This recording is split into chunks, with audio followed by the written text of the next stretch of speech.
Hello and अस्सलाम वालेकुम, this is Iman Ali from study counsellors podcast. और आज हम बात करने जा रहे हैं व्हाई स्टूडेंट चूज यूके, जिसके लिए हमारे साथ मौजूद हैं स्टडी काउंसलर्स की प्रोजेक्ट मैनेजर सुमेरा कदीर। अस्सलाम वालेकुम मिस, थैंक यू टाइम निकालने के लिए। हर बच्चा यूके की यूनिवर्सिटीज़ में क्यों जाना चाह रहा है, like why are they preferring UK? अच्छा, इसकी बहुत सारी रीज़न्स हैं। यूके आपको हर तरीके से अकोमोडेट करती है। अगर आप फैमिली के साथ जाना चाह रहे हैं तो यूके आपको अकोमोडेट कर रहा है। अगर आप अपनी स्टडी के साथ साथ जॉब को कंटिन्यू करना चाह रहे हैं तो आपको यूके अकोमोडेट कर रहा है। अगर आप डिग्री कंप्लीट करने के बाद हैंड ऑन एक्सपीरियंस लेना चाह रहे हैं तो पीएसडब्ल्यू की सूरत में तब भी यूके आपको अकोमोडेट कर रहा है। यूनिवर्सिटीज़ की फ़ीस बहुत रीज़नेबल है। और दूसरा सिर्फ बहुत ज़्यादा प्रेफरेबल जो पॉइंट है वो ये कि 1 साल का डिग्री है। अगर आप यूएसए की बात करें, कनाडा की बात करें, तो वहाँ यूजुअली जो है वो 2-2 साल की पोस्ट ग्रेजुएशन की डिग्रीज हैं, अंडर ग्रेजुएशन की 4-4 साल की हैं। तो टाइम बहुत बचा लेता है यूके आपका। ये मेरा ख्याल है बहुत वैलिड पॉइंट है, जिसकी वजह से ज़्यादातर स्टूडेंट जो है ना अभी भी यूके की तरफ जो है उनका रुख बहुत ज़्यादा है कि हमें यूके ही जाना चाहिए। कंपैरेटिवली यूएसए से यूके की यूनिवर्सिटीज़ कम एक्सपेंस हैं। आई थिंक उनका एक्सपेंस कम है। दूसरा ये कि यहाँ से आपको जो है हैंड्स ऑन एक्सपेंस ज़्यादा नहीं देना पड़ता। अगर हम यूएसए की बात करें तो आपका जो है वो आपको बैंक स्टेटमेंट जो है वो बहुत एक्सट्रीम लेवल पे शो करनी पड़ती है। और आपको वीज़ा रिफ्यूज़ल के हवाले से भी आइडिया होगा कि यूएसए में कुछ बहुत अच्छे चांसेस नहीं है, although it's still considerable as compare to other regions. अगर हम यूरोप की बात करें उससे तो बहुत बेहतर है कि हम यूएसए चले जाएँ। यूएसए वैसे आपको अकोमोडेट बहुत तरीके से करती है, लेकिन जो आपको सेफ साइड चाहिए ना कि आपको यहाँ से जाते हुए कोई प्रॉब्लम ना फेस करनी पड़े, तो वो यूके आपके लिए बेटर रहता है। अगर तो आपकी मेन डेस्टिनेशन यूएसए भी है तो आप यूके को एज अ रूट ले सकते हैं। आप यूके में जाएं, अपनी 1 साल की डिग्री कंप्लीट करें, पीएसडब्ल्यू की तरफ मत जाएं, आप उसके बाद वहां से यूएसए मूव कर जाएं इजीली, कोई मसला नहीं है। 100% वीजा रेशो है, वीजा रिफ्यूजल नहीं आता। यूके की सबसे अच्छी बात जो मुझे लगती है, आपको डायरेक्टली रिफ्यूजल नहीं देते कि आपने एप्लीकेशन किया और अब आप ब्लैंक पर हो के पता नहीं रिफ्यूजल आएगा या कंफर्मेशन आएगी। आपको समहाउ आइडिया होता है, आपको ना विद इन 48 आवर्स पहले मेल आ जाती है कि आपकी एप्लीकेशन स्ट्रेट फॉरवर्ड नहीं है, अगर तो कोई इशू है विद योर एप्लीकेशन। अब उसके 2 तरीके हो सकते हैं, या तो वो आपको इंटरव्यू कॉल कर लेंगे या आपसे कोई मिसिंग डॉक्यूमेंट मंगवा लेंगे, लेकिन डायरेक्टली कभी भी रिफ्यूज नहीं करेंगे। हाँ, अगर तो फाइनेंशियल डॉक्यूमेंट्स में कोई फ्रॉडुलेंट एक्टिविटी है कि आपने बैंक स्टेटमेंट जो प्रोवाइड किया है वो बैंक में अवेलेबल ही नहीं है, वो लिक्विड मनी है या वो शो ही नहीं हो रहा उन्हें, या मैनेजर ने बता दिया है कि आपका अकाउंट जो है वैसे विजिबली खाली है, तो इस केसेस के ऊपर आपको डायरेक्टली रिफ्यूजल्स होते हैं। या यूनिवर्सिटी आपका जो स्पॉन्सरशिप है उसको विड्रॉ कर ले, देन आपके डायरेक्ट रिफ्यूजल्स हैं। अदरवाइज यूनिवर्सिटी डायरेक्ट रिफ्यूज नहीं करती है कि कोई कंफ्यूजन है तो आपको हमेशा इंटरव्यू कॉल करेगी, इंटरव्यू में आपसे कन्फर्म करेगी। अगर आप उनको सेटिस्फाई कर लेते हो तो आपको वीजा मिल जाता है, अदरवाइज वो रिफ्यूज होता है। तो एक्सपेंस के लिहाज से living expense and study expense क्या है?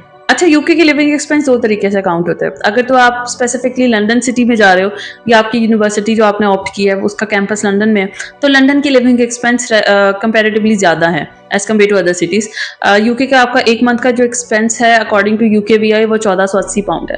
तो आपको 9 मंथ का लिविंग एक्सपेंस भी मेंटेन करना पड़ता है, और आपको जो है प्लस अपनी यूनिवर्सिटी जो आपने सेलेक्ट की है उसकी इनिशियल डिपॉजिट माइनस करके जो आपकी रिमेनिंग फीस है वो भी आपको मेंटेन करना पड़ता है, तो वो आपको एक्सपेंसिव पड़ जाता है। अगर आप लंदन से बाहर कोई यूनिवर्सिटी या कोई भी और सिटी की तरफ जाएं, उसमें इवन इंक्लूडिंग स्कॉटलैंड, अगर आप स्कॉटलैंड की तरफ भी जाते हैं, बैंगर की तरफ जाते हैं, लीड्स की तरफ, मैनचेस्टर, बर्मिंघम, इन सब की बैंक स्टेटमेंट जो है ना वो ऑलमोस्ट सेम पड़ती है आपको, क्योंकि इनका लिविंग एक्सपेंस 1136 पाउंड है, तो काफ़ी ड्रास्टिक चेंज है। तो अगर तो बजट का हवाले से बात की जाए, अगर तो आप लंदन के अलावा किसी सिटी में जाते हैं तो मैक्सिमम विद इन 24 लाख आपका सारा प्रोसीजर जो है ना वो कंप्लीट हो जाता है, including university fees, your IHS fees and visa application fees and everything. London का थोड़ा सा आपको ज़्यादा पड़ जाता है, वो भी बैंक स्टेटमेंट के हवाले से।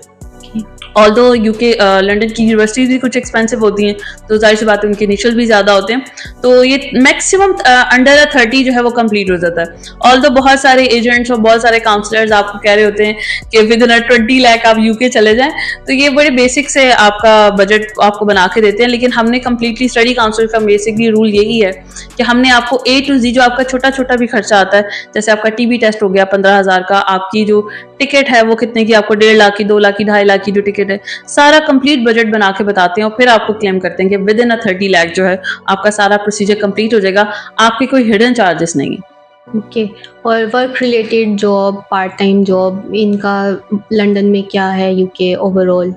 जॉब्स के हवाले से अगर बात की जाए, यूके वैसे आपको स्टडी वीज़ा के ऊपर 20 आवर्स अलाउ करता है पर वीक। तो लंदन में जॉब अपॉर्चुनिटीज़ ज़्यादा है रेलेवेंटली अदर सिटीज़, लेकिन वहाँ की अकोमोडेशन बहुत एक्सपेंसिव है, वहाँ रहना बहुत मुश्किल है, खाना पीना महंगा है।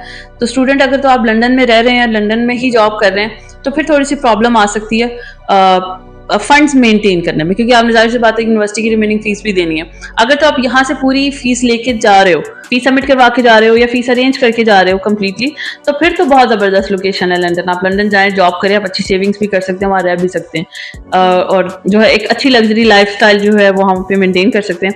अदर सिटीज़ की बात करें तो मैनचेस्टर और बर्मिंघम में रेलेवेंटली थोड़ी सी जॉब अपॉर्चुनिटीज़ कम है, लेकिन ऐसा नहीं है कि आपको जॉब नहीं मिलती, जॉब मिल जाती है। प्लस मैं स्टूडेंट्स को बार बार इस चीज़ पे उनका मेरा एम्फेसिस होता है कि अगर तो अपना जो फ्यूचर प्लान है आपका वो यहीं से मेंटेन करके जाएं। अगर आपने कंप्यूटर साइंस से रेलेवेंट फील्ड के अंदर आगे परस्यू करना है तो उसको यहीं से स्टार्ट करें। तो वहाँ जाके डिग्री की बेसिस पे अगर आप जॉब एक्सपेक्ट करेंगे तो मुश्किल है कि आपको पहले 1-2 साल में कोई वाइट कॉलर जॉब आप सिक्योर कर सकें। अलबत्ता जो एक्सपीरियंस आपके पास होगा, जो स्किल्स आपके पास ऑलरेडी होंगी, उसकी बेसिस पे आप जल्दी जॉब हर सिटी में सिक्योर कर सकते हैं। ओके, और डॉक्यूमेंट्स की रिक्वायरमेंट क्या है यूनिवर्सिटी में अप्लाई करने के लिए? अच्छा, यूके में सबसे बड़ा जो प्रॉब्लम स्टूडेंट्स को लगता है, क्योंकि उन्होंने मोस्टली अक्सर स्टूडेंट्स ऐसे होते हैं जो कि यूरोप साइड प्रेफर कर रहे होते हैं, तो यूरोप में जब आप अप्लाई करते हैं तो आपको हर तरह की वेरिफिकेशन की ज़रूरत होती है। आपको मोफा से वेरिफिकेशन की ज़रूरत है, आपको जो है आईबीसीसी से वेरिफिकेशन की ज़रूरत है, एचईसी से वेरिफिकेशन की ज़रूरत है। डिग्री अगर आपकी ऑथेंटिक है तो यूके किसी किस्म की भी वेरिफिकेशन नहीं मांगता।